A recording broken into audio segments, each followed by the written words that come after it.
প্রসাদ মণ্ডলের বার্তা নিয়ে পাঠিয়েছেন বার্তা কিয়ামাচা গোয়ালতোড় পশ্চিম মেদিনীপুর থেকে। মা ঠাকুমার ঝুলি এই বিষয় নিয়ে।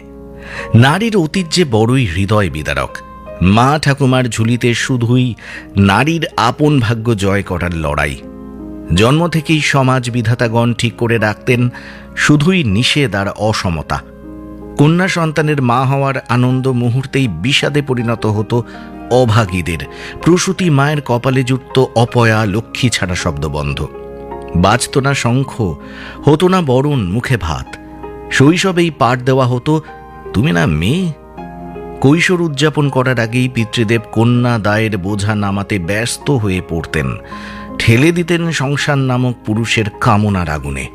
পুড়তে পুড়তে দৈবাত স্বামী দেবতা তনু ত্যাগ করলে একাদশীর কঠিন ব্রতে ষোড়শী অষ্টাদশীদের জীবনে নামত সাদা থানের সাথে নিরন্তর যৌবন লুকোনোর লড়াই।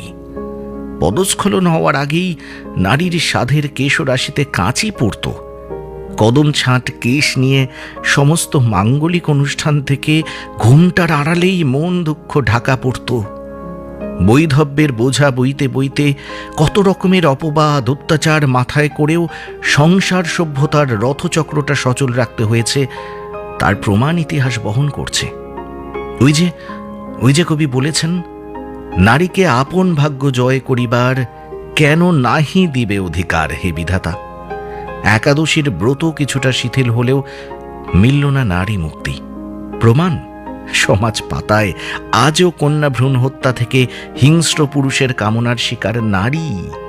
নারী এগিয়েছে অনেক, কিন্তু এখনো সমাজের চোখে চশমা আছে।